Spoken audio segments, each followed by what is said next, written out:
Coming up, a guilty verdict for a man accused of intentionally starting a fire at a Christian outreach center. Some area high school students are showing their skills at a national speech and debate competition.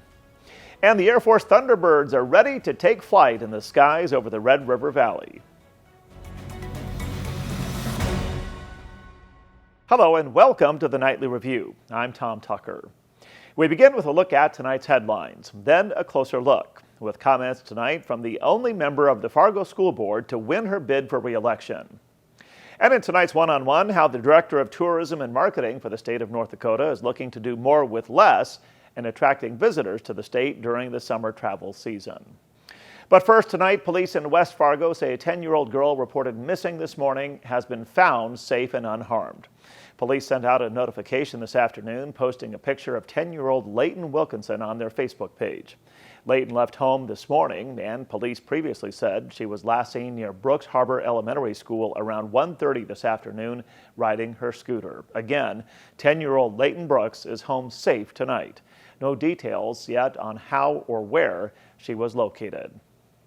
A jury has found a man guilty on charges connected to a fire at a Christian outreach center in Detroit Lakes.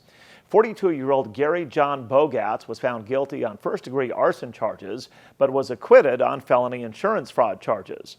The fire happened at the refuge in September 2018. Officials say the fire led to an insurance payout of more than $500,000.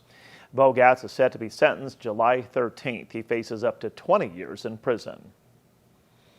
The Fargo Police Department is notifying residents that registered sex offender Adam Jacob Anderson is now living at 729 14th Street North.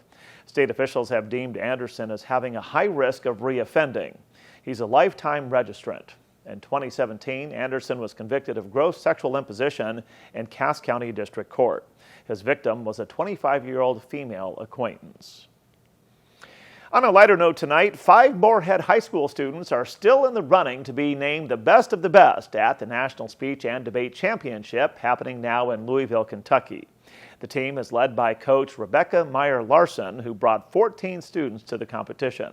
Student Ingrid Rigg, a graduated senior, will compete for the national championship in informative speaking on Friday morning.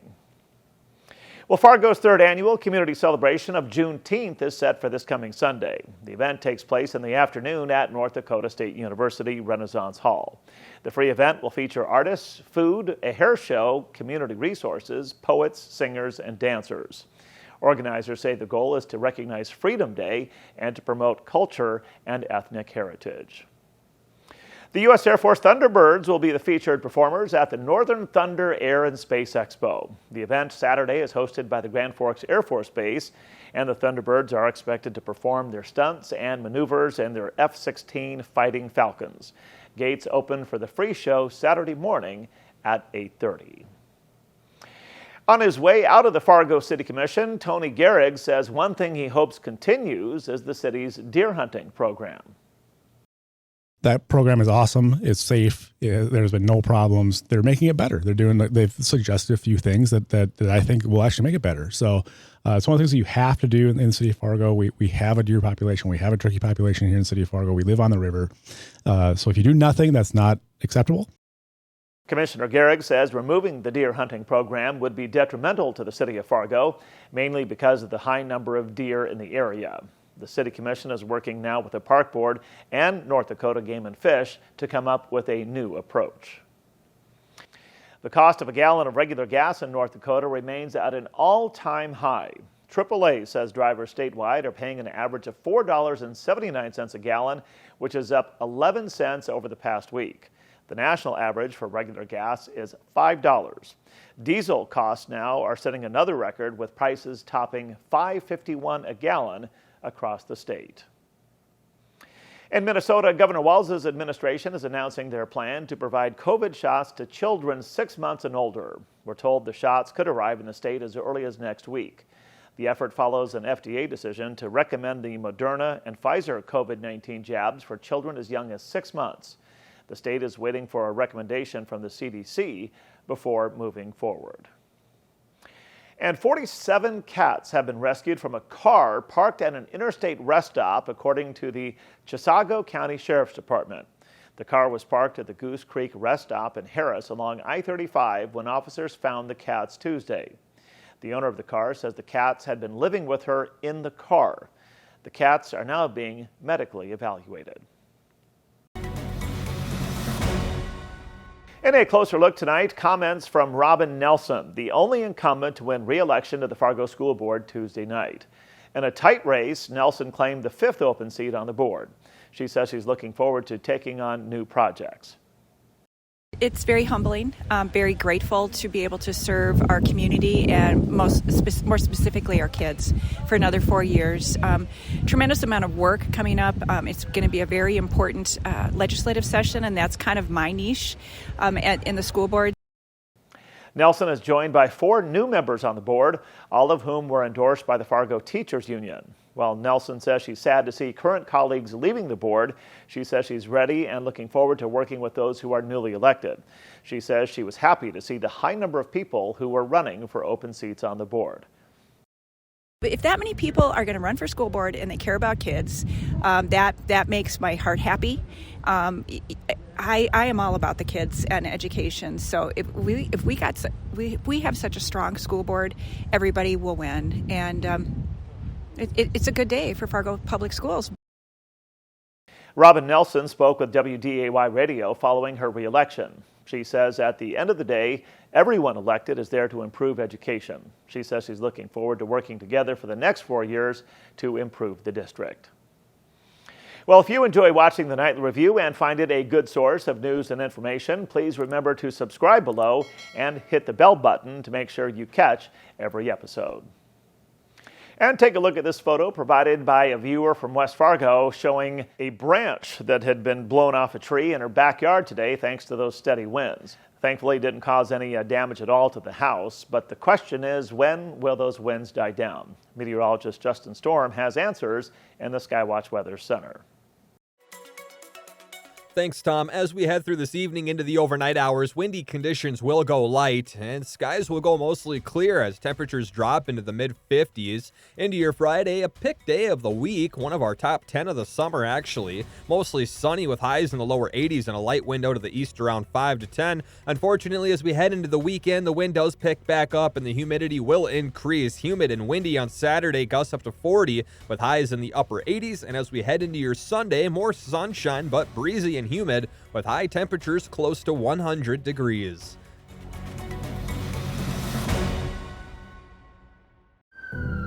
It could happen to you or someone you love. One moment, one diagnosis can change everything. Thankfully, there's a program that helps caring people uplift families through a crisis. Lend a Hand Up, raising financial help and hope through community benefits and online campaigns.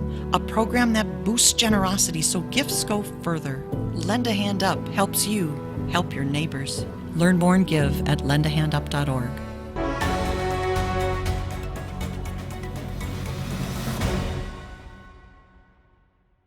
Welcome back to the Nightly Review.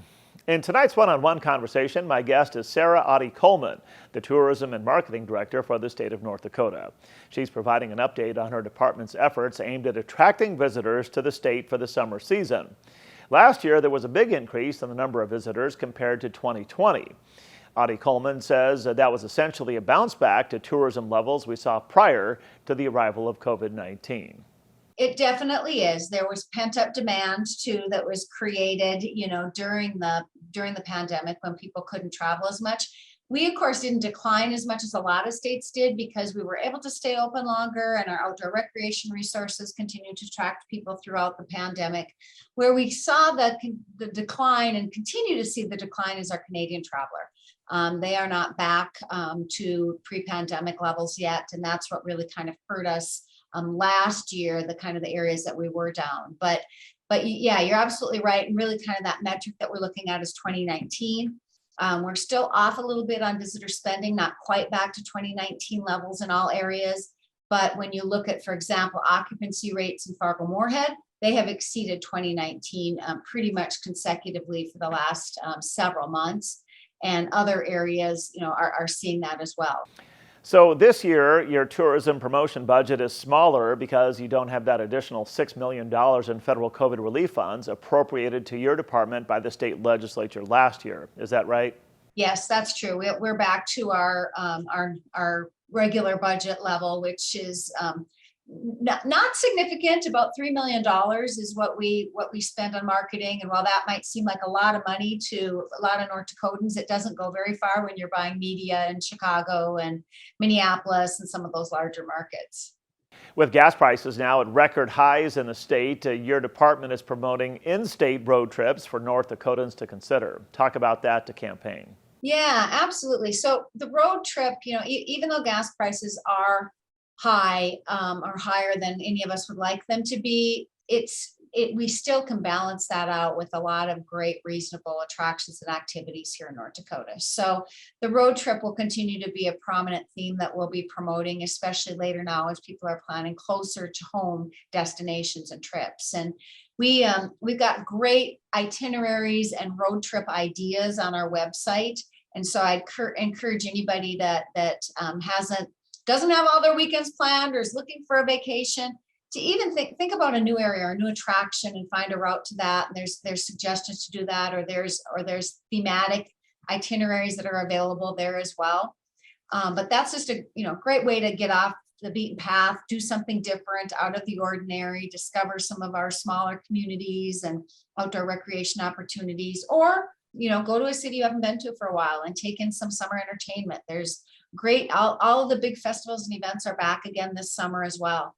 So yeah, that road trip campaign will continue with those itineraries and ideas on the website. We also are featured in an extensive feature in Midwest Living because we did their road rally last year, and that's a multi-page feature in their publication and online and on their social channels this month, as well as Travel and Leisure magazine and several other magazines that picked up that longer format road trip itinerary pitch. I'd like to thank Sarah Oddie Coleman, North Dakota's Director for Tourism and Marketing, for joining me for tonight's one-on-one conversation. Now, if you are interested in learning more about state road trips promoted by her department, you can find the link and the full interview with Oddie Coleman by checking out the story online at WDAYradionow.com. Well, that will do it for this Thursday night, June 16th, 2022. I'm Tom Tucker. Thanks for watching the Nightly Review.